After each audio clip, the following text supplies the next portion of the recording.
কেৱল পিতৃ মাতৃৰ নামত বাৰ্ষিক শ্ৰাদ্ধ কৰি নদীৰ পাৰত পুৰোহিতৰ সহায়ত পিণ্ড দিলেই আপোনাৰ পিতৃ আৰু মাতৃৰ আত্মাই স্বৰ্গ বৈকুণ্ঠলৈকে নাযায়। আপুনি যদি প্ৰবৃত্তিৰ মাগেৰি নিবৃত্তিৰ মাৰ্গ গ্ৰহণ নকৰে তেতিয়াহ'লে এই পৃথিৱীত বাৰে বাৰে যাতনা ভোগ কৰিবলৈকে আহি থাকিব লাগিব।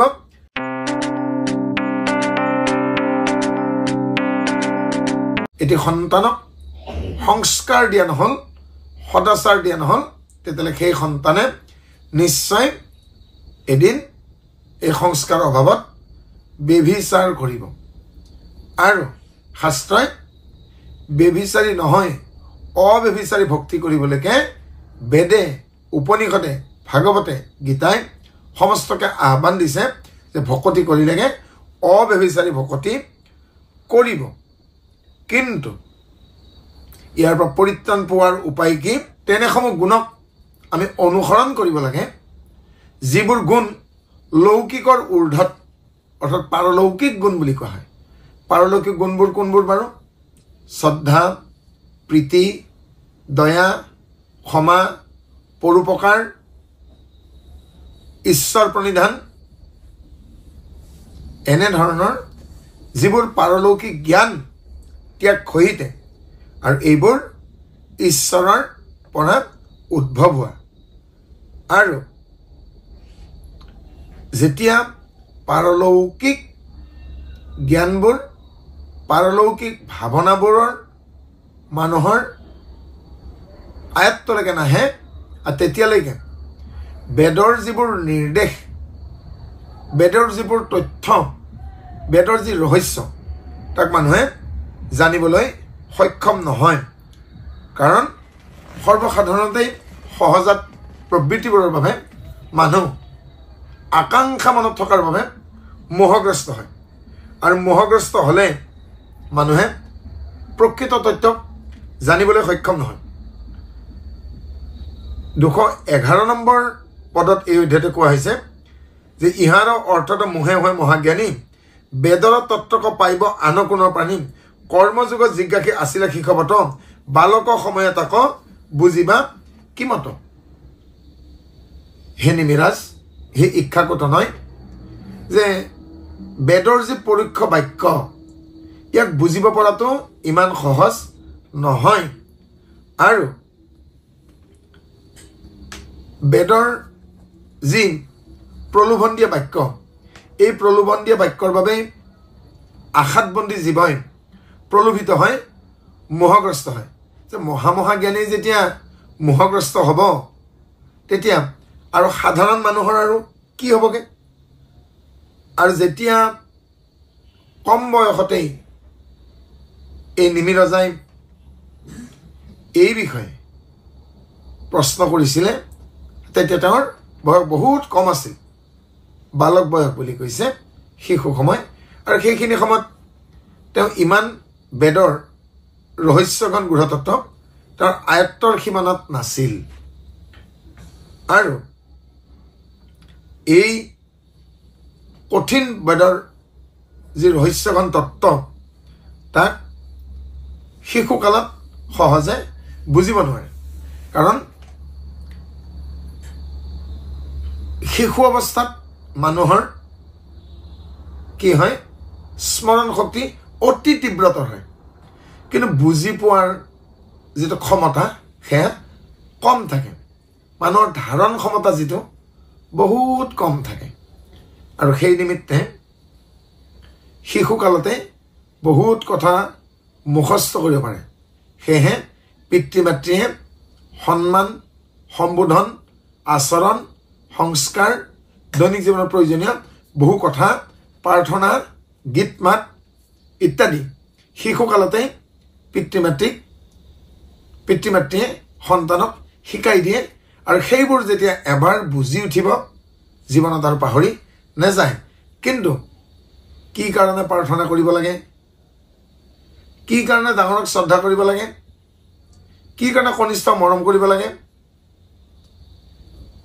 এটি কোঠাত সোমোৱাৰ আগত কিয় অনুমতি ল'ব লাগে ইত্যাদি সৰু সৰু কথা, ডাঙৰ ডাঙৰ কথা হ'লেও শিশুকালত ল'ৰা ছোৱালীবোৰে বুজি নাপায়। কিন্তু যেতিয়া আকৌ বয়স হ'বগৈ, যেতিয়া ডাঙৰ হ'লে বুজি পায়, তেতিয়া আকৌ মনত ৰখাৰ যিভাগ শক্তি, যাক আমি স্মৃতি শক্তি বুলি কওঁ, স্মৃতি শক্তি কিন্তু হ্ৰাস পায়। গতিকে উপায় সৰুতেই প্ৰয়োজনীয় কথাবোৰ আপোনাসবে শিকাই দিয়ক, যাতে ডাঙৰ হ'লে তেওঁলোকে বিপদত নপৰিব। পৰম দুষ্কৰ কৰ্মযোগ আতিশয়, তুমিও তৈখানি শিশু ইচ্ছাকত নে, এই ভাৱ নকহিলে শিকত তোমাক সেই কৰ্মযোগে আব কহিব সাক্ষাৎ।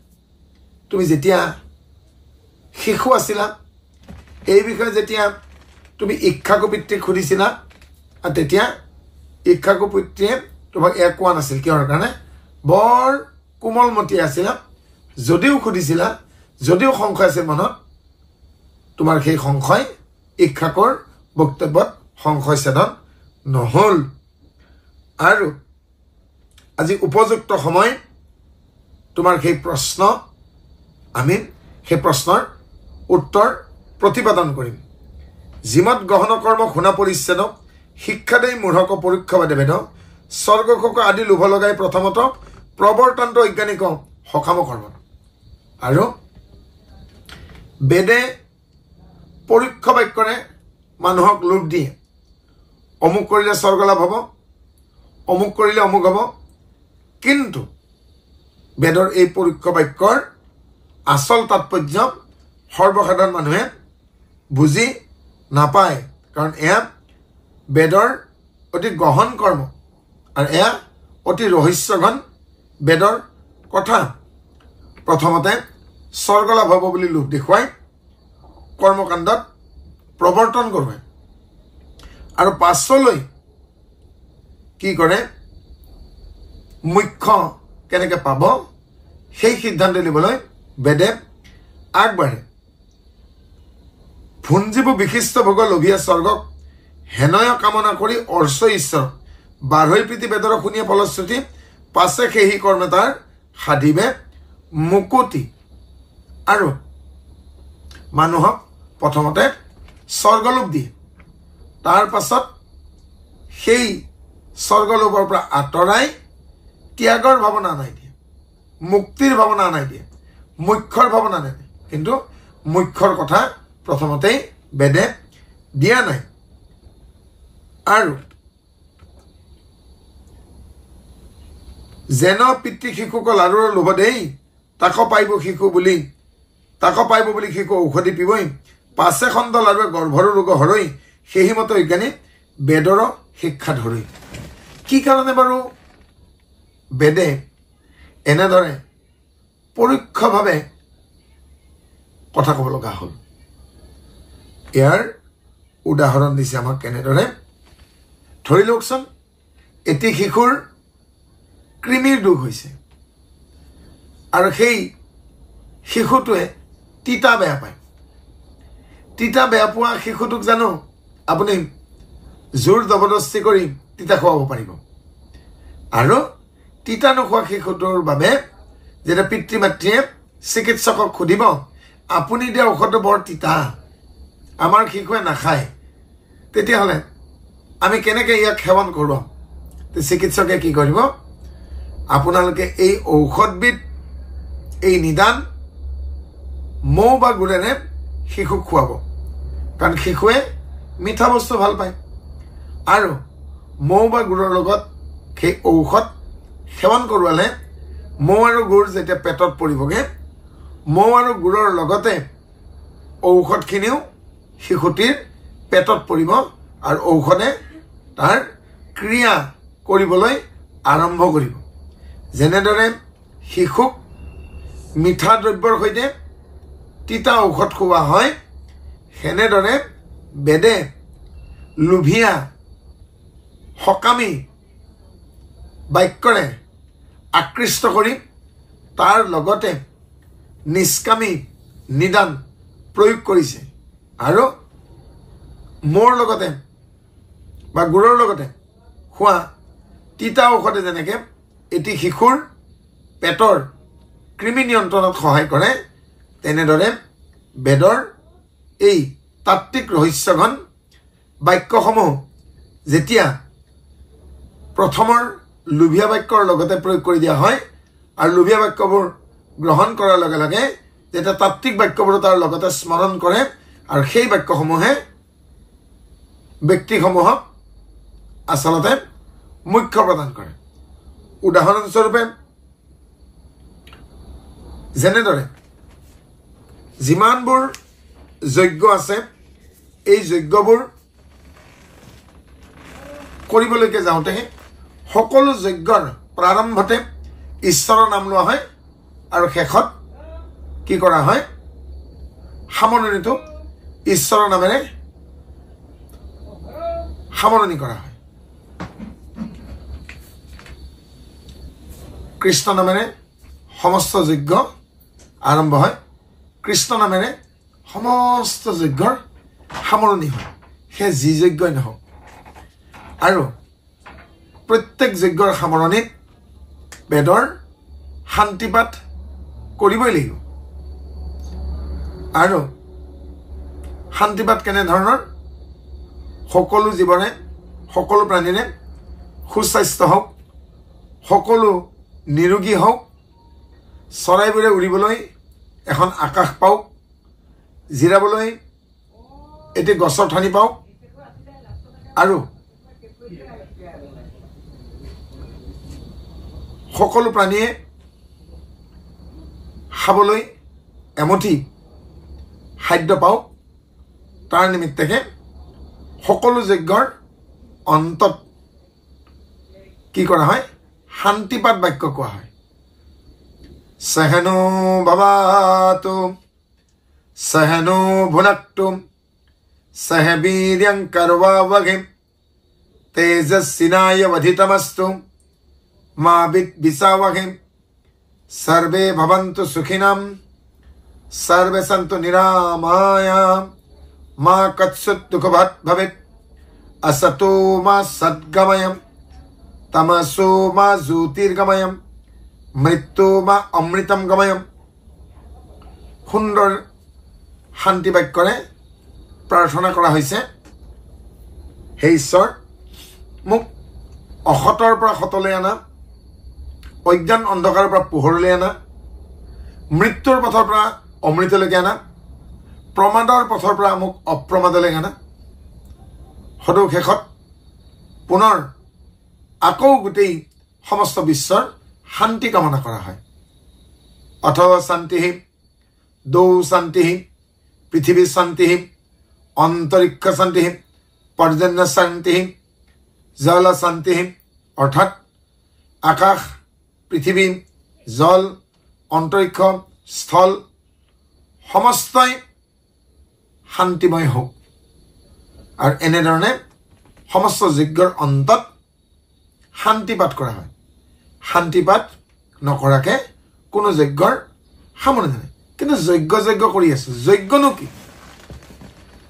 যদি দাপৰতেই যজ্ঞ শেষ হৈছে কলিত যজ্ঞ নাই নেকি কলিৰ শ্ৰেষ্ঠ যজ্ঞ হল নাম যজ্ঞ কলিৰ শ্ৰেষ্ঠ যজ্ঞ নাম যজ্ঞ এতিয়া আমাৰ ভাগৱত পাঠ চলি আছে ভাগৱত পাঠৰ আগত আমি একেলগে সমূহে কি কৰিলো আমি নাম প্ৰসংগ কৰিলো হে নাম যজ্ঞ ঈশ্বৰৰ আমি নাম ললো আৰু ঈশ্বৰৰ নাম লওঁতে আমি যদি নাম যজ্ঞ হল নাম যজ্ঞত বাৰু আমি কি আহুতি দিলো আমি বিচ্ছিন্নতাবাদৰ আমি আহুতি দিলো আমি সমস্তই যেতিয়া তিনি বস্ত্ৰ হৈ নামাচাৰ্যক আমি মধ্যমণি কৰি লৈ আমি সমস্তই নামত ৰত হলো আমাৰ মনলৈকে বেয়া চিন্তা নাই বেয়া ভাৱনা নাই আজি আপোনালোকে নিজৰ বস্ত্ৰসমূহ সম্বৰণ কৰি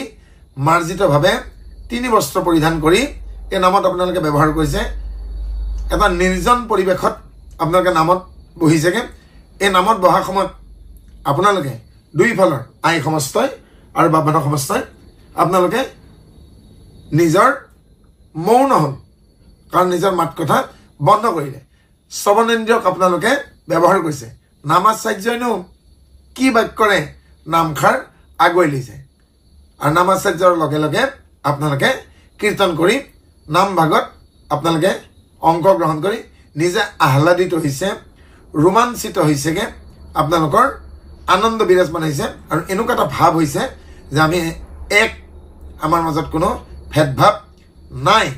এই যে নামত আপোনালোকে ব্যৱহাৰ হওঁতে, নামত আপোনালোকে অংশগ্ৰহণ কৰোঁতে এই যে মনৰ বিচ্ছিন্নতা ভাৱটো পৰিত্যাগ কৰিলেগে, এইটোৱে আহুতি। এতিয়া আপোনালোকে দ্বিতীয় যজ্ঞত অংশগ্ৰহণ কৰিছে। ভাগৱত পাঠক নীতিশাস্ত্ৰমতে বুলি কি কম আমি, ভাগৱত জ্ঞান যজ্ঞ। আৰু আহুতি মানে হ'ল ত্যাগ। এই ভাগৱত যজ্ঞত আপোনালোকে কি আহুতি দিব? আজিৰ পৰা বেয়া কথা নকওঁ, আজিৰ পৰা বেয়া কাম নকৰোঁ, আজিৰ পৰা বেয়া ব্যৱহাৰ নকৰোঁ, আজিৰ পৰা ব্যভিচাৰী কৰ্মৰ পৰা আঁতৰি থাকিম, এয়া আহুতি। যদি আহুতি আছে তেতিয়াহ'লে বেদত পূৰ্ণাহুতিৰ কথাও কোৱা হৈছে। আহুতি মানে যদি ত্যাগ হয় তেতিয়াহ'লে পূৰ্ণাহুতি মানে কি হ'ব? আপোনালোকে নিশ্চয়কৈ জানিব, পূৰ্ণাহুতি দিয়াৰ পাছত আৰু কিন্তু যজ্ঞৰ অৱশেষ নাথাকে, যজ্ঞৰ সামৰণি বুলি কোৱা হয়। তে পূৰ্ণাহুতি কি হ'ব? যেতিয়া এজন ব্যক্তিয়ে কায় বাক্য মন অৰ্পণ কৰি সুদৃঢ় বিশ্বাস একান্ত চিত্তে তেওঁ কৃষ্ণত আত্মসমৰ্পণ কৰিব, সেয়াই হ'ল আমাৰ ভাগৱত জ্ঞান যজ্ঞৰ আৰু নাম যজ্ঞৰ পূৰ্ণাহুতি। বহুতেই অভ্যাসতে শংকৰ গুৰু আমাৰে, মাধৱ গুৰু আমাৰে বুলি বহুতেই কয়, কিন্তু কিমানজন ব্যক্তিয়ে বাৰু মনে প্ৰাণে চিতে তেওঁ শংকৰদেৱক গুৰু হিচাপে, কৃষ্ণ পৰম দেৱতা হিচাপে মানি লৈছে? অৰ্থাৎ তেওঁলোকে যজ্ঞ কৰিছে যদিও পূৰ্ণাহুতি দিব পৰা নাই। তো মোৰ অনুৰোধ, আপোনালোকে যদি নাম যজ্ঞত ভাগেই লৈছে, আপোনালোকে যদি ভাগৱত জ্ঞান যজ্ঞত ভাগেই লৈছে, আপোনালোকে যদি গীতা জ্ঞান যজ্ঞত ভাগেই লৈছে, পূৰ্ণাহুতি কিয় নিদিয়ে? পূৰ্ণাহুতি নিদিলেতো যজ্ঞ অসম্পূৰ্ণ হ'ব। অসম্পূৰ্ণ যজ্ঞৰ জানো কিবা ফলাফল আছে? যদি আপোনালোকে নিজে গম পাইছে আজি নাম যজ্ঞত ভাগ লৈছে আৰু বৰ্তমান ভাগৱত জ্ঞান যজ্ঞত ভাগ লৈছে, তেতিয়াহ'লে আহক আমি একেলগে শ্ৰীমন্ত শংকৰদেৱ গুৰুজনাক কৃপালু গুৰু বুলি আমি স্বীকাৰ কৰি গুৰুজনাক পৰম গুৰু হিচাপে আঁকোৱালি লওঁ। কৃষ্ণদেৱক পৰম দেৱতা মানি আমি কৃষ্ণদেৱত শৰণাপন্ন হওঁ। আপোনালোকৰ যজ্ঞ সম্পূৰ্ণ হ'ব, কাৰণ পূৰ্ণাহুতি হৈ গ'ল। গতিকে আপোনালোকে জানি শুনিও যদি পূৰ্ণাহুতি নিদিয়ে, তেতিয়াহ'লে আপোনালোকৰ জীৱন অসম্পূৰ্ণ হৈ ৰ'ব। আৰু মই নাভাবোঁ আপোনালোকৰ জীৱন অসম্পূৰ্ণ হৈ ৰ'ব। গতিকে প্ৰত্যেকটো সৎকৰ্মই আচলতে একোটি যজ্ঞ। এতিয়া আমি ইয়াত য'ত ভাগৱত পাঠ কৰি আছোঁ, ইয়াৰ কাষতেই ভূঞা বাপ জনাই ৰান্ধনি দেউৰী সেৱাৰ কাৰ্যত ৰত হৈ থকাসকলক আছুতীয়াকৈ এটি স্থান তৈয়াৰ কৰি দিছে। আৰু সেই স্থানত আমাৰ ৰন্ধন কাৰ্যত সেৱাৰ বাবে থকা ভকতসকলে, বৈষ্ণৱসকলে ৰন্ধন কাৰ্য কৰি আছে। জুই পানীৰ খেলা বুলি কওঁ। গতিকে এই জুই পানীৰ খেলাখন কি বাৰু? এয়া ভূতযজ্ঞ, কাৰণ তাত সিদ্ধ প্ৰসাদ তৈয়াৰ কৰি থকা হৈছে। গতিকে সেয়াও যজ্ঞ নহয় জানো? ছাত্ৰ ছাত্ৰীসকলৰ কি হ'ব? ছাত্ৰ ছাত্ৰীৰ কলা যজ্ঞৰ নাম হ'ল স্বাধ্যায় যজ্ঞ বা তপযজ্ঞ। আমাৰ অসমীয়া ভাষাত ক'ব লাগে অধ্যয়ন যজ্ঞ। ঘৰত ৰাতিপুৱা আৰু সন্ধিয়া আৰু অনুষ্ঠানত, শৈক্ষিক অনুষ্ঠানত, সেই বিদ্যালয় হওক, মহাবিদ্যালয় হওক বা বিশ্ববিদ্যালয় হওক, এই অনুষ্ঠানত ছাত্ৰ ছাত্ৰীসকলে কি কৰেগৈ? অধ্যয়ন কৰে। সেয়া শৈক্ষিক অনুষ্ঠানতে অধ্যয়ন কৰক বা ঘৰত পুৱা গধূলি অধ্যয়ন কৰক, বন্ধৰ দিনত দিনতে অধ্যয়ন কৰক। এই অধ্যয়নে হ'ল ছাত্ৰ ছাত্ৰীৰ বাবে এটি যজ্ঞ। এই যজ্ঞৰ নামে হ'ল স্বাধ্যায় যজ্ঞ। অধ্যয়ন, ছাত্ৰানাং অধ্যয়নাং তপঃ, ছাত্ৰ ছাত্ৰীৰ অধ্যয়নে তপস্যা, অধ্যয়নে যজ্ঞ। আৰু এই অধ্যয়নত তেওঁলোকে নিজকে শুদ্ধ কৰি ৰাখিব লাগে। কেনেকৈ শুদ্ধ কৰি ৰাখিব লাগে? যে মই ভগৱন্তৰ প্ৰতিনিধি ৰূপে পিতৃ মাতৃক আমাৰ গৃহতে পাইছোঁ। পিতৃ মাতৃয়ে মোৰ প্ৰথম আদিগুৰু। আদিগুৰুৰ পাঠ লৈ এই স্বাধ্যায় যজ্ঞত অংশগ্ৰহণ কৰিছোঁ। ছাত্ৰ ছাত্ৰীসকলৰ যেতিয়ালৈকে পঠন পাঠন কাৰ্যসূচী সমাপ্ত নঘটে, যেতিয়ালৈকে তেওঁলোক বয়সৰে উপযুক্ত নহয়, যেতিয়ালৈকে তেওঁলোকৰ উপযুক্ত হোৱাৰ ফলত তেওঁলোকৰ বিবাহৰ সম্পৰ্কে ঘৰত আলোচনা নহয়, বিবাহৰ দিন ঠিক নহয়, ছোৱালীজনী বিয়া দিয়াৰ কথা বাৰ্তা ঘৰত নচলে, অথবা ল'ৰাজনে বিবাহৰ উপযুক্ত হোৱাৰ পাছত ঘৰত বিবাহৰ আলোচনা নচলে, তেতিয়ালৈকে মনত কামনা বাসনাৰ ভাৱনা আহিব দিব নালাগে। কামনাযুক্ত কথা বাৰ্তা সংগীৰ লগত পাতিব নালাগে। ৰতিশাস্ত্ৰ তেওঁলোকে পঠন পাঠন কৰিব নালাগে। সংসৰ্গৰ আশ্ৰয় ল'ব নালাগে। আৰু যদি এনে কাৰ্য কৰে তেওঁলোকৰ ছাত্ৰ ছাত্ৰীৰ ব্ৰহ্মচৰ্য ভংগ হ'ব। আৰু ব্ৰহ্মচৰ্য ভংগ হ'লে কি হ'বগে? তেওঁলোকৰ বিপৰ্যয় ঘটিব। বিপৰ্যয় মানে স্খলন। স্খলন ভালে কেইপ্ৰকাৰ। বাক্য স্খলন, শাৰীৰিক স্খলন, আধ্যাত্মিক স্খলন। আৰু যদি যিগৰাকী ছাত্ৰ বা ছাত্ৰীৰ স্খলন ঘটে, সেই স্খলন ঘটা ছাত্ৰ বা ছাত্ৰীক বা কি বুলি কয়? বিপৰ্যয়। যাৰ বিপৰ্যয় ঘটিছেগে, যাৰ ব্ৰহ্মচৰ্য ভংগ হৈছেগে, তেওঁ ভগৱানৰ প্ৰিয় পাত্ৰ কেতিয়াও হ'ব নোৱাৰে। কাৰণ স্খলন বা বিপৰ্যয় হ'ল চিত্তৰ এটি বৃত্তি। ইয়াত অলপ আগত আৰবি সূত্ৰই নিমি ৰজাক চিত্তৰ কথা কৈছেগে, চিত্ত প্ৰশমিত হোৱাৰ কথা কৈছে, চিত্ত উপশান্ত হোৱাৰ কথা কৈছে। চঞ্চল চিত্ত যেতিয়ালৈকে উপশান্ত নহয়, চিত্তৰ বৃত্তি যেতিয়ালৈকে নিৰোধ কৰা নহয়, চিত্তক কেতিয়াও কোনো ব্যক্তিয়ে আয়ত্তলৈকে আনিব নোৱাৰে। আৰু এনেদৰে জীৱনত বহু যজ্ঞ আমি কি পালোঁ বাৰু এতিয়ালৈকে? নাম যজ্ঞ, ভূত যজ্ঞ, স্বাধ্যায় যজ্ঞ, গীতা জ্ঞান যজ্ঞ, ভাগৱত জ্ঞান যজ্ঞ, এনেদৰে বহু যজ্ঞ পাব। যজ ধাতুৰ লগত গৃহপত্যয় যোগ হয় যজ্ঞ সাধিত হৈছেগে। যজ্ঞৰ অধিপতি বিষ্ণু। এবিধ যজ্ঞই ভকতে বৈষ্ণৱে নকৰে, সেয়া হ'ল প্ৰেত যজ্ঞ। কেতিয়াও আত্মাক প্ৰেতাত্মাৰ লগত তুলনা কৰিব নালাগে। আত্মাক যদি প্ৰেতাত্মাৰ লগত তুলনা কৰা হয়, আৰু তাকে প্ৰেত যজ্ঞ বুলি কয়। আৰু প্ৰেত যজ্ঞক বেদে অনুমতি দিয়া নাই, বিহিত বুলি কোৱা নাই। কাৰণ ঋগ্বেদত এই বুলি কোৱা হৈছে, পিতৃং জান্তি প্ৰেতাহা। প্ৰেতৰ লগতে ফুৰিব পূজা খাই বছৰে বছৰে পুত্ৰ কন্যাই প্ৰেতাত্মা বুলি পিতৃ মাতৃক পিণ্ড দি যায়। আৰু শতকোটি জন্মে তাৰ গতি নাই। যদি যিগৰাকী মহান মাতৃয়ে আপোনাক 10 মাহ 10 দিন ধৰি গৰ্ভত ৰাখি তিল তিলকে ডাঙৰ কৰিলেগে, অনেক যতনা সহ্য কৰি, সেই যেনে প্ৰেতাত্মা হ'ব? যদি 10 মাহ 10 দিন এগৰাকী মাতৃ আপোনাক গৰ্ভকোষত ৰাখি ডাঙৰ দীঘল কৰিলে, তেতিয়াহ'লে একুৰি 5 বছৰ অন্তত পিতৃয়ে সময় দিয়ে এটি সন্তানক। কাৰণ 25 বছৰ ধৰি লালন পালন কৰি এটি সন্তানক ডাঙৰ দীঘল কৰে। অৰ্থাৎ মাতৃয়ে যদি এবছৰ সময় দিছেগে, পিতৃয়ে আপোনাক 25 বছৰ দিছে। তেনে জীৱনৰ 25টা বছৰ খৰচ কৰি, হাড়ক মাটি কৰি, তেজক পানী কৰি যি পিতৃয়ে আপোনাক আজি মানুহ কৰিলে, এমুঠি ল'ব পৰা কৰিলেগে, নিজৰ ভৰিত নিজে থিয় দিব পৰা কৰিলেগে, সেই পিতৃজনৰ প্ৰেতাত্মা হ'ব? গতিকে জন্ম দিয়া আদিগুৰু পিতৃ মাতৃ কেতিয়াও প্ৰেতাত্মা হ'ব নোৱাৰে। গতিকে প্ৰেত কাৰ্যৰ পৰা আঁতৰি থাকিব লাগে। আত্মা কেতিয়াও প্ৰেতাত্মা হ'ব নোৱাৰে। আৰু আত্মা আচলতে পৰমাত্মাৰহে অংশ। আত্মাক যেতিয়ালৈকে পৰমাত্মাৰ অংশ বুলি আপুনি ভাবিবই নোৱাৰে, চয়ন কৰিবই নোৱাৰে, সিদ্ধান্তত আহিবই নোৱাৰে, আপুনি ভকত কেনেকৈ হ'ব? কেৱল পিতৃ মাতৃৰ নামত বাৰ্ষিক শ্ৰাদ্ধ কৰি নদীৰ পাৰত পুৰোহিতৰ সহায়ত পিণ্ড দিলেই আপোনাৰ পিতৃ আৰু মাতৃৰ আত্মাই স্বৰ্গ বৈকুণ্ঠলৈকে নাযায়। মনত ৰাখিব, স্বৰ্গত দেৱতা থাকে, বৈকুণ্ঠত বিশ্ব থাকে, স্বৰ্গত কিন্তু প্ৰেতাত্মা নাথাকে।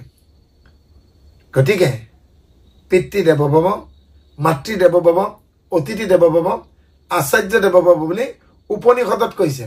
পিতৃ মাতৃ অতিথি আচাৰ্য এইসকল দেৱতা পিতৃ প্ৰেতভৱ মাতৃ প্ৰেতভৱ অতিথি প্ৰেতভৱ আচাৰ্য প্ৰেতভৱ বুলি কিন্তু আমি উপনিষদত পঢ়িবলৈ পোৱা নাই আপোনালোকে যদি পাইছে কেতিয়াবা ক'ব আমি শুনিবলৈ ৰৈ আছো আৰু আমাৰ দৃঢ় বিশ্বাস যিসকল বিজ্ঞ যিসকল অভিজ্ঞ যিসকল আত্মজ্ঞানী তেওঁলোকে নিশ্চয় এই বেদৰ বাক্যক মানিব য'ত বেদে কেতিয়াও আত্মাক প্ৰেতাত্মাৰ লগত তুলনা কৰা নাই আৰু বেদে আত্মাক পৰমাত্মাৰ অংশ বুলিহে কৈছে সেইকাৰণে যোগীসকলে বৈষ্ণৱসকলে যেতিয়া ধ্যানত মগ্ন হয় কি বুলি কয় বাৰু তেওঁলোকে পৰমাত্মাক এটা উজ্জ্বল পোহৰ বুলি কল্পনা কৰি তেওঁলোকে কি বুলি উচ্চাৰণ কৰে সোহম অহম ব্ৰহ্মাস্মি মই হে পৰমাত্মা হে পৰম ব্ৰহ্ম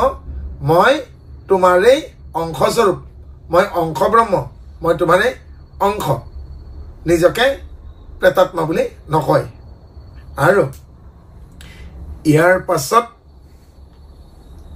আৰবি সূত্ৰই সকাম কৰ্ম এৰি মহাৰাজ নিমিক নিষ্কাম কৰ্ম কৰিবলৈ উপদেশ এনে ধৰিছে পাছে বেদে বোলে এৰা ইষব কামনা নিষ্কামে কৰিবা এক কৃষ্ণত অৰ্পণা সেহি কৰ্মে কৰাইব এক বিষয়ত বিৰকতি উপজেবে মাধৱত পৰম ভকতি পৰম অজ্ঞানী হৈ যিটো দুষ্ট চিত্তে নকৰে ইষব কৰ্ম বেদৰ বিহিত যাইব কিন্তু বিকৰ্ম পাপত অধুগতি মৰি মৰি উপজীৱে যাতনাৰ প্ৰতি হে মহাৰাজ আপুনি যদি সকাম কৰ্ম এৰি নিষ্কাম কৰ্মৰ পথ গ্ৰহণ নকৰে আপুনি যদি প্ৰবৃত্তিৰ মাগেৰি নিবৃত্তিৰ মাৰ্গ গ্ৰহণ নকৰে তেতিয়াহ'লে এই পৃথিৱীত বাৰে বাৰে যাতনা ভোগ কৰিবলৈকে আহি থাকিব লাগিব আপোনাৰ প্ৰাৰব্ধ আৰব্ধ অনাৰব্ধ তিনি প্ৰকাৰৰ সংস্কাৰ লেখ মাত্ৰ নকমিব বৰঞ্চ বাঢ়িবহে কাৰণ নীতিশাস্ত্ৰ অনুসৰি ন্যায় শাস্ত্ৰ অনুসৰি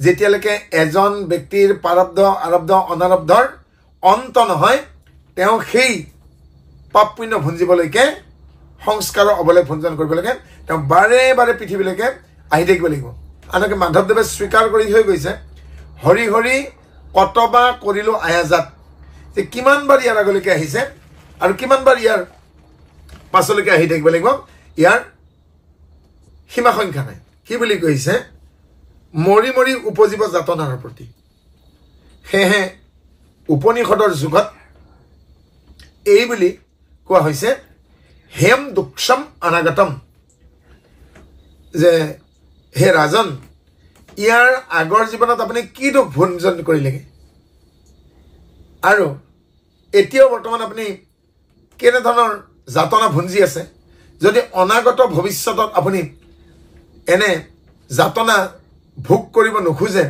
এনে জ্বলা যন্ত্ৰণাৰ পৰা আপুনি পৰিত্ৰাণ পাব বিচাৰে তেতিয়াহ'লে আপুনি অবিদ্যা ক্লেশৰ পৰা আপুনি বিৰত হ'ব লাগিব অবিদ্যা আৰু ক্লেশৰ পৰা যদি আপুনি বিৰত হ'বলৈকে সক্ষম হ'ব আপুনি যেতিয়া নিষ্কাম কৰ্ম কৰিবলৈকে সক্ষম হ'ব যেতিয়া প্ৰবৃত্তি মাৰ্গেৰে আপুনি নিবৃত্তিত আপুনি আহিবলৈকে সক্ষম হ'ব তেতিয়া আপুনি জীৱনৰ বাকী থকা দিনকেইটাত যি দুখ আহিবলগীয়া আছে সেয়া দূৰতেই বিদূৰ হ'ব প্ৰত্যাবায়ী নবিদ্যতে অৰ্থাৎ আপুনি এই জীৱনৰ বাকী সবাত অতিক্ৰম কৰিবলৈকে যাওঁতে আপোনাৰ জীৱনৰ হেঙাৰ স্বৰূপ যিবিলাক বাধা বিঘিনি আছে সেইসমূহ সাহসেৰে আপুনি অনায়াসে অতিক্ৰম কৰিবলৈকে সক্ষম হ'ব ইমান সুন্দৰ উপায় নিমি ৰজাক আৰবি সূত্ৰ সিদ্ধই দিছেগে সেই সুধীসকল বৈষ্ণৱবৃন্দ আইমাতৃ হওক বা বান্ধৱ হওক এনে সহজ আৰু সুলভ উপায় থাকোঁতে আমি দুৰ্লভ কষ্টকৰ ওপৰলৈকে যোৱাৰ জানো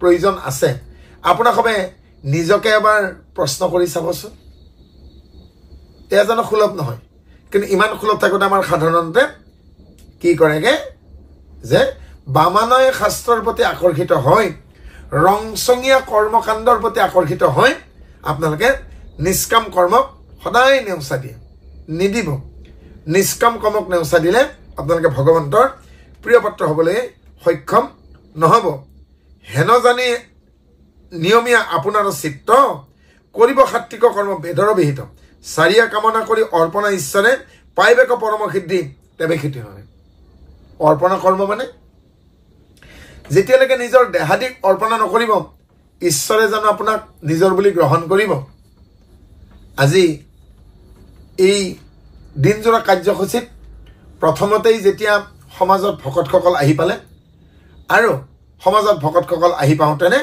আমাৰ ভকতসকলে আগবাঢ়ি গৈ আজিৰ এই পৰিৱেশটো তৈয়াৰ কৰিলে সেই সন্মুখত সাতখলপে গুৰু আসন ওপৰত আমহি ঘৰ খালী আছিল পুৱাতেই তাত বস্তু প্ৰকাশ গাই ভাগৱত প্ৰতিষ্ঠা কৰা হ'ল গৃহস্থই যতনাই দিয়া 4টি তামোল এটি অৰিহণাৰ সৈতে গুৰুদেৱ নামবকা 4 বছক আশ্ৰয় কৰি হে অৰ্পণ কৰা হ'ল অজ্ঞান অন্ধকাৰ নাশনৰ নিমিত্তকে ভক্তি প্ৰতি প্ৰজ্বলিত কৰা হ'ল দুৰ্গন্ধ নাশনৰ নিমিত্ত সুগন্ধি কাঠি জ্বলাই দিয়া হ'ল তাৰ পাছত ৰাইজগেদি ভকতৰ সাক্ষাতত গৃহস্থই অৰ্পণা ভকতিৰে দ্ৰব্য অৰ্পণ কৰি দিলে অৰ্পিত দ্ৰব্যক আমাৰ আজি যিজনা দেউৰী বাপক আজি ৰাইজগেটিয়ে ভকতে দায়িত্বভাৰ অৰ্পণ কৰিলে তেখেতে দায়িত্ব সমজি লৈ আজি 9 বিধে নৈবেদ্য ৰূপে শৰাইখন আগবঢ়াই দিলে শৰাইখন আগবঢ়াই দিয়াৰ অন্তত তেওঁ সমস্তখিনি কৰি শেষৰ কল্পতখিলা ঢাকি দি তেওঁ নিজকেও অৰ্পণ কৰিলে কি বুলি অৰ্পণ কৰিলে আত্মম সমাপয়ামি শ্ৰী গুৰু চৰণে কমলভ্যও নমঃ অৰ্থাৎ হে ঈশ্বৰ গৃহস্থই যতনাই দিয়া দ্ৰব্যক আজি শৰাইখনত নৈবেদ্য হিচাপে অৰ্পণ কৰিলোঁ কিন্তু আমাক যেহেতু এই দায়িত্ব অৰ্পণ কৰিছিল গতিকে আমিও আপোনাৰ চৰণত অৰ্পণ কৰোঁ আত্মনিবেদন যেতিয়ালৈকে এজন ব্যক্তি ঈশ্বৰৰ চৰণত কায় বাক্যমন অৰ্পণ কৰি নিদিয়ে তেতিয়ালৈকে ঈশ্বৰে সেই ব্যক্তিজনৰ দায়িত্ব নলয় গতিকে আপোনালোকৰ যদি দায়িত্ব ঈশ্বৰে ল'বলগীয়া হয় তেতিয়াহ'লে এতিয়াও সময় আছে আপোনালোকে ঈশ্বৰৰ চৰণত কায় বাক্যমন অৰ্পণ কৰি দিয়ক প্ৰতি মুহূৰ্ততে ভাবক হে ঈশ্বৰ এই দেহ তোমাৰ হে ঈশ্বৰ এই বাক্য তোমাৰ হে ঈশ্বৰ এই মন তোমাৰ যেতিয়ালৈকে আপোনালোকে নিজৰ কায় বাক্যমন অৰ্পণ কৰি নিদিব